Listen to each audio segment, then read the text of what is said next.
विजय जी, आप तो अभी भी सम्मान के साथ इनको किसान नेता ही कह रहे हैं, पर जो इनके स्टेटमेंट आ रहे हैं, जो इनके इरादे हैं, जिस तरीके से ये सरकार की पहल के बावजूद एक भी मुद्दे पर टिकने को तैयार नहीं है, उससे क्या आपको लगता है कि ये वाक़ई किसानों के हमदर्द हैं और किसानों से जुड़ी हुई माँगों को लेकर के ये चिंतित हैं?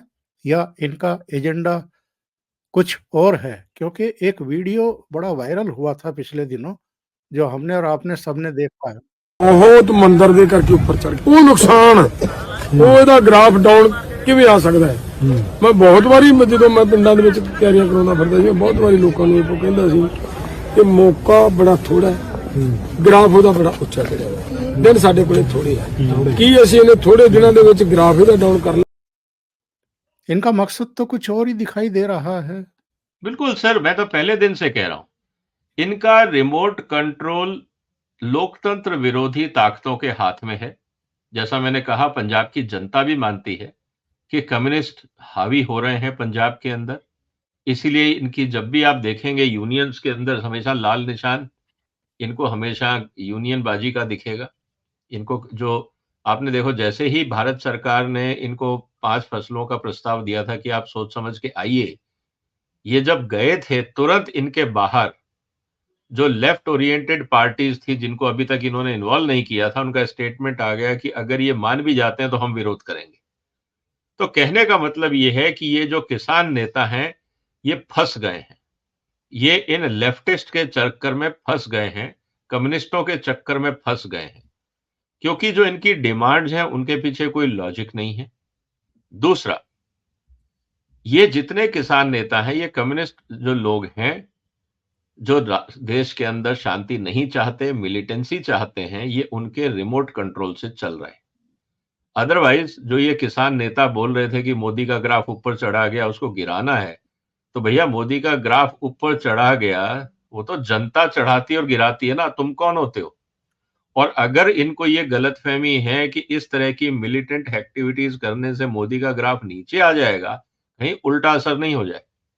अगर इनको लगता है कि इनके पीछे 500,000 लोग खड़े हैं, तो क्या इनको नहीं लगता कि मोदी के पीछे कई लाख और करोड़ खड़े और हो जाएंगे? जो तुम्हें पसंद नहीं करते वो सब मोदी के पीछे खड़े हो जाएंगे।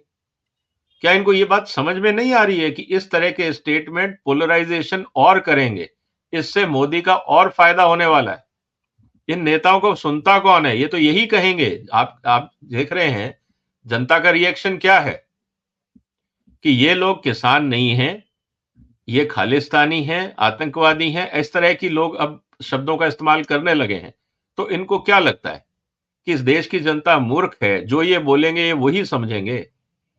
ये किस गलतफहमी में है नेता लोग? तो कहने का मतलब ये है कि जनता अभी तक टॉलरेट कर रही थी, अब जनता को समझ में आ रहा है कि ये सब तमाशा हो रहा है, और अगर कल को मान लीजिए मोदी सरकार ने कोई कठिन कदम भी उठा लिया, कठोर कदम भी उठा लिया, तो जनता मोदी को दोषी नहीं मानेगी। हाँ, पॉलिटिशियन जरूर चिल्लाएंगे, कुछ अखबार के मीडिया चिल्ला लेंगे, कुछ सोशल मीडिया पे लोग चिल्ला लेंगे, लेकिन जनता भी समझेगी कि भाई कब तक बर्दाश्त किया जाएगा। आफ्टर ऑल देश में लॉ एंड ऑर्डर जरूरी है या नहीं है? अल्टीमेटली इनको कोर्ट्स जाना पड़ेगा, और कोर्ट्स ने ऑलरेडी बोल दिया है कि आप वायलेंस नहीं करेंगे, आप तोड़फोड़ नहीं करेंगे। अगर बैरिकेडिंग लगाई गई है तो वो लॉ एंड ऑर्डर मेंटेन करने के लिए लगाई गई है, और आप अगर उस लॉ एंड ऑर्डर मशीनरी को तोड़ेंगे तो अपराध है, और इनके वीडियो बनेंगे, फिर ये कोर्ट में जाके नहीं बोल सकते मैं नहीं था। इन सब के वीडियोस बन रहे हैं। तो ये बहुत बड़ी गलतफहमी में है। मुझे लगता है इनको भगवान सद्बुद्धि दे, अपने गुरुओं को याद करें। उन्होंने इस देश के लिए बहुत अच्छे काम किए, समाज को आगे बढ़ाया, प्यार का संदेश दिया, इसलिए आज हम सब उनका सम्मान करते हैं।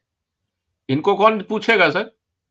और कल को इन पे केस हो गया, ये अरेस्ट हो गए या कुछ इनका नुकसान हो गया, आपको क्या लगता है जिन नेताओं के भरोसे ये उछल कूद कर रहे हैं वो इनको पूछने वाले हैं?